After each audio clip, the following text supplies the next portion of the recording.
G'day, I'm Joel Rasmussen for Southern Cross Combat, and today I'm at Absolute MMA in Collingwood talking to Miss Lisa Kyriacou. Lisa, thank you so much for talking to me today.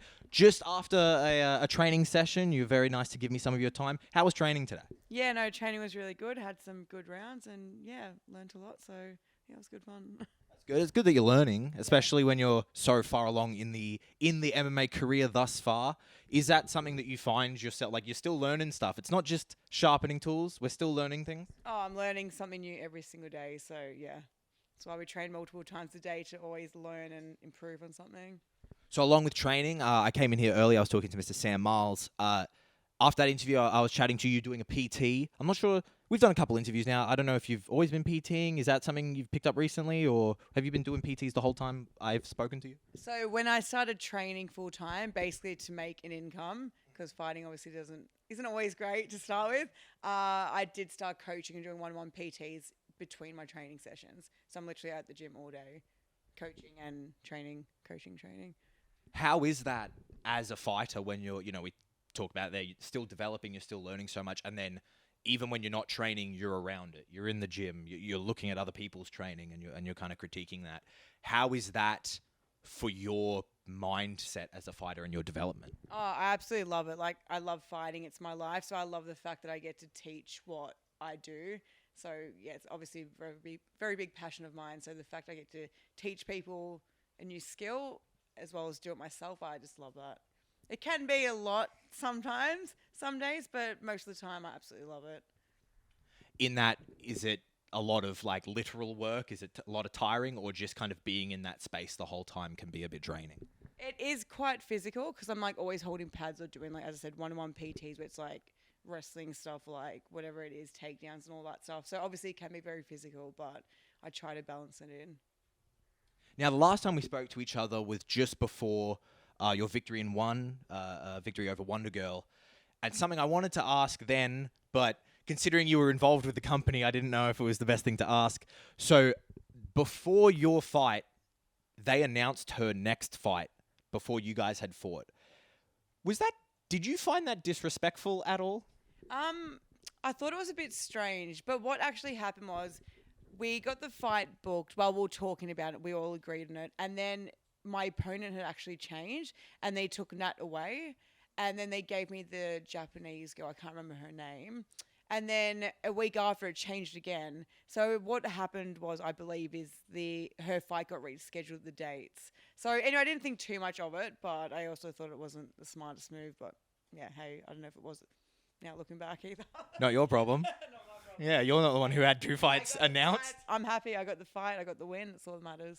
You got the victory, of course, and talking about that, something we spoke about before the fight was doing the MMA in the ring, something you had done before, not your first time fighting in Thailand, but still, how was it to be doing the MMA in the ring with, especially yourself, such kind of grappling heavy approach? Yeah, look, it was good. So it's funny because when I fought on Fairtex and I first had the MMA fight in the ring, I did not like it. And I was a bit scarred from that experience. But then the more, obviously, I've grown as an athlete and I do train in the ring heaps here, it was very natural, and we had been working the game plan of the takedowns for weeks out. So I felt very good. Didn't matter ring, cage, freaking park. I don't care. I was going to get that win. Talking about that and a very grappling heavy approach, and that's kind of very renowned here at Absolute. However, she's obviously very high level Muay Thai, and I felt as that fight continued, you began to kind of get the better of the striking exchanges. When you're out there, maybe you're not thinking about it in the moment because you're in the middle of a fist fight, but when you look back on that and you see yourself trading and winning the striking exchanges with such kind of a high-level Muay Thai striker, what do you think about that? What does that say about your striking? Oh, it was bizarre. So just looking back at that, I remember that actually that night Simon sent me that reel because they had just uploaded it. I'm like, oh, wow, that actually happened. And I was obviously very happy, but I was also very annoyed because that was such a massive opening where I should just push forwards and try and look for something a bit more dangerous. But I was very happy with the striking exchanges, although, as I said, I could have definitely done a lot more damage. I think I was just when it was happening in the moment, I'm like, shit, this is actually happening. So I'm like, is this actually real? So I was trying to play a bit safe but still land good shots. But yeah, really cool and good to know that I could strike with such a high skilled opponent. That's such a good striker. So you're someone who has called your shot from the start. Every time I've spoken to you, you've made it very abundantly clear what the goal is. Yeah. The UFC. You are now with a new management team. Yes. They have, are you more or less, I don't know exactly how to word the question, but we're hoping that management team can take us that kind of step more, step closer. Yeah, for sure. So I'm with Reese now. But yeah, he's awesome, and we both have the same goal and dream with this. So yeah, I definitely believe they're going to push me in the right direction. They already are. So we know what we have to do to get that contract. So very soon, my friends, very soon. That is, of course, very exciting to hear. Your manager does have a very good relationship with PFL as well as UFC, and there's been kind of a lot of rumblings about possibly PFL coming to Australia. Is that something that, as we said, I know your goal is UFC, but is that something you're keeping your eye on or you've heard anything about? Look, if I had to do it, look, I would be cool because PFL's awesome. But as you said, UFC is my goal. But if that's going to lead me there, then I'll do it. Whatever I have to do, I will do to get there. If it's PFL, if it's a local show again, if it's UAE, whatever it is, I'm going to do it to get my contract. So we are currently 4 weeks out, I believe, from Hex 29. You, of course, are the Hex flyweight champion. Do we know if that's a possibility for you at all? I know 4 weeks out might be a bit short notice, but I know obviously you're in the gym, you're training. What is your kind of timeline when you'd be looking for your next fight? Look, I'm training full time. I'm ready to fight right now. So I'm keeping the weight down. As I said, I'm training multiple times a day, getting ready for whatever fight. Hex could be a possibility if they can find me the right opponent. But as I said, whatever show it is, whichever opponent it is, just got to get the job done. Now, the last time we spoke to each other, we talked about I don't want to say moving on because that makes it sound disrespectful, but I'm still going to use that word. I can't think of a better word. Moving on from the Australian regional scene or the Australian scene to international. Now, talking about Hex. Hex is Australian promotion, but they, of course, branching out internationally. They're going across the ditch. Yeah. Could you see yourself making the flight over to New Zealand, maybe fighting a New Zealand flyweight if there's someone for you? Oh, yeah, for sure. That would be awesome. So, yeah, as I said, whichever show, if it's Hex here, if it's Hex in New Zealand, if it's a completely different show, whatever it is, going to get that job done. Get me that step closer. Now, talking about the Australian flyweight division, of course, there is... That's a struggle you've spoken about before. We've talked about it, about there being some difficulty finding opponents within Australia, and I just kind of wanted to get your thoughts on the division, not just at your level, kind of at the topper end of the division, but I know there's two pros have just kind of joined. There's Faney Mosquito has joined, and Daniel Curtis have joined. I'm not sure, are those people that you look at? I know you're at the top of the division, but when the division doesn't have that many players in it, are those people that you look at all? Do you mean to fight them or? Yeah, or just, I'm sure you look at someone in your weight class and you think, maybe I might have to fight you one day. Or just in general, just your thoughts on them. Look, the newer girls that have just gone from amateur to pro, they're probably a lot less experienced, I think. So I think it would be not a step backwards in a disrespectful way, but I've had 8 pro fights now. So I think fighting someone that fresh into the pro rankings, probably not the smartest move by me, but potentially in the future for sure, once they've racked up a few wins as pros, then I could definitely see it happening. Now, looking at my my cheeky notes here, I believe that's all the questions I have for you on the professional side. However, I did want to ask you, now we're just chatting. Yes.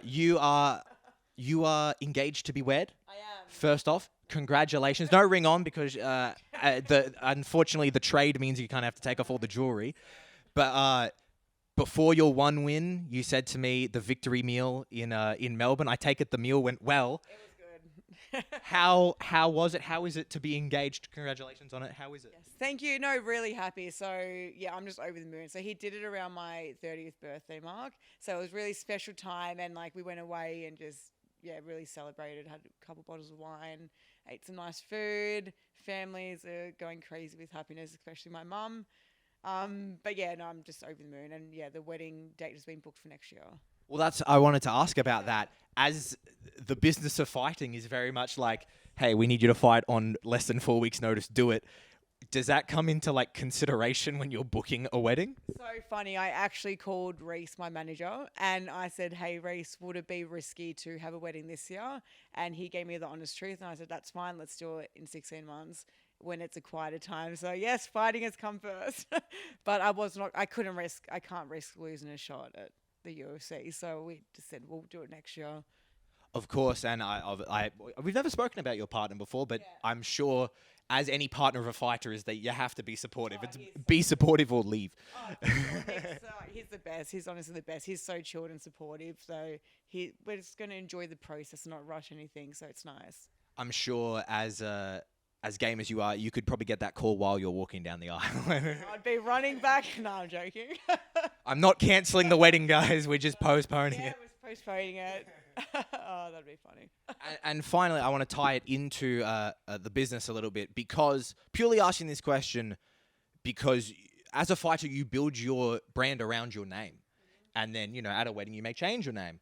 Was that something that has been kind of considered, that people in the fight world know you as Lisa Kyriacou? Is that something that has been kind of considered involved with that? Oh, so I've had a lot of people ask me. I will definitely be changing my last name. I think it's respectful to do for your partner. I like the traditional stuff, but I will not be changing my name on social media or fight stuff. So, and we're totally fine with that. So, fighter Lisa Kyriacou, but when I'm not, my family and friends will know me. It's my other last name.